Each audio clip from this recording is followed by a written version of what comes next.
Alors je vous ai appelé mes sœurs et mes frères, pourquoi? Plutôt que mesdames et messieurs. Oh, mes sœurs et mes frères, c'est tout simple parce que nous sommes d'une certaine manière tous de la même famille humaine.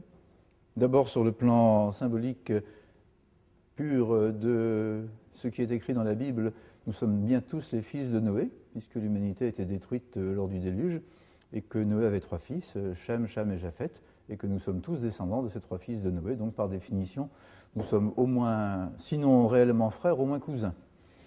Nous sommes également tous frères et sœurs parce que sur le plan de l'anthropologie scientifique, nous sommes tous descendants, et là c'est une quasi-certitude, des mêmes hommes qui ont surgi en Afrique de l'Est et qui ont colonisé le monde entier et qui se sont diversifiés.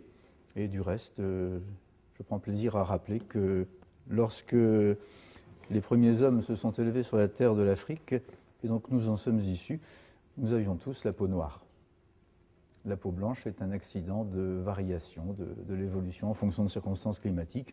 Tous les hommes initialement avaient la peau noire, ce qui fait que nous sommes également, quelle que soit la couleur de notre peau, parfaitement sœurs et frères, et du reste nous avons tous, sur le plan scientifique, exactement les mêmes cellules, les mêmes mélanocytes, les mêmes cellules qui pigmentent la peau de façon identique, quelle que soit la couleur de notre peau. En effet, il y a une histoire africaine avant la colonisation. Évidemment qu'il y a une histoire africaine. D'abord, on est tous des Africains puisque l'homme est né en Afrique. Il en est sorti il y a 1 800 000 ans. Si on est là, c'est pas si bien parce que l'homme est apparu en Afrique. Et puis après, dans tout le Moyen-Âge africain, ça a duré qu'1 siècle, il y a eu des rois, des empires, des royaumes, des batailles. C'est l'équivalent de ce qui s'est passé en Europe entre les Habsbourg, les Bourbons. Il y a eu une chevalerie africaine, il y a des tas de trucs. C'est ça l'histoire de l'Afrique. Une histoire qui a été stoppée quand, en Europe, à l'âge des chevaliers, a succédé l'âge des marchands qui ont inventé la traite. Et la traite a fait beaucoup de mal à l'Afrique. C'est vrai que pour tous les écoliers de France, l'histoire de l'Afrique commence à la décolonisation, à la colonisation plutôt. Mais non, mais il y a une histoire de l'Afrique avant. Il fallait se dire que... C'est très utile pour les politiques qui voulaient le pouvoir. C'est très utile de dire que le noir descend de son cocotier et qu'il est proche de l'animal, qu'il n'ait pas évolué, comme disait François. C'était vraiment très, très pratique. Et quand ils vont... toute la clique de Napoléon se retrouve en Égypte. En Égypte, il y a ce magnifique sphinx que l'on voit, et puis il y a Volney, qui est un grand intellectuel de l'époque, qui regarde le sphinx et qui se dit... C'est pas une tête d'arabe, ça, le sphinx. Les pommettes hautes, la bouche épatée comme ça.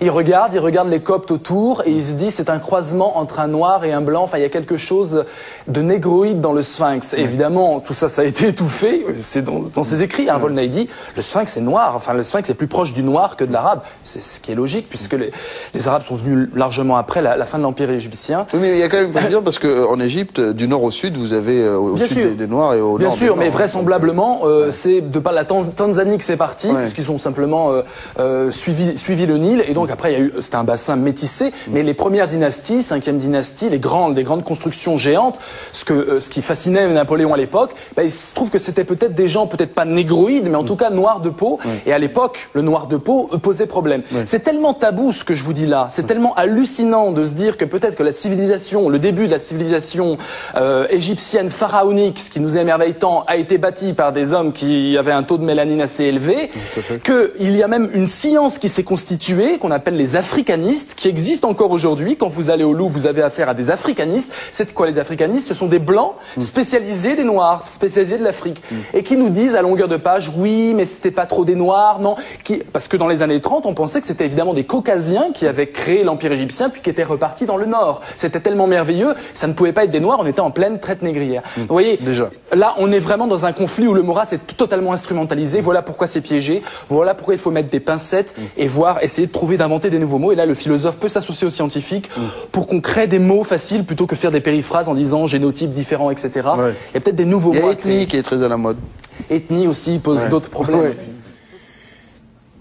L'Occident découvre que c'est l'Égypte et une Égypte noire qui a apporté tous les éléments de la civilisation à l'Europe. Et cette vérité, il n'était pas possible de l'exprimer. Voilà la vérité, voilà la réalité. Et ensuite, toute la ligne presque des égyptologues qui ont falsifié l'histoire de l'humanité de génération en génération et qui ont commis un crime le plus grave contre la science et l'humanité. Au sein de ces égyptologues aussi, il y a eu une tendance beaucoup plus modérée qui a essayé d'exprimer une vérité plus ou moins farée. Voilà. Donc, c'est comme ça, de falsification en falsification, qu'on en est arrivé à dire que l'Égypte est un accident géographique en Afrique. Et quand on parle de l'Égypte, on parle de l'Orient. L'Égypte, c'est pas l'Orient, c'est l'Afrique. Hein? L'orientalisme est une frustration, c'est une falsification.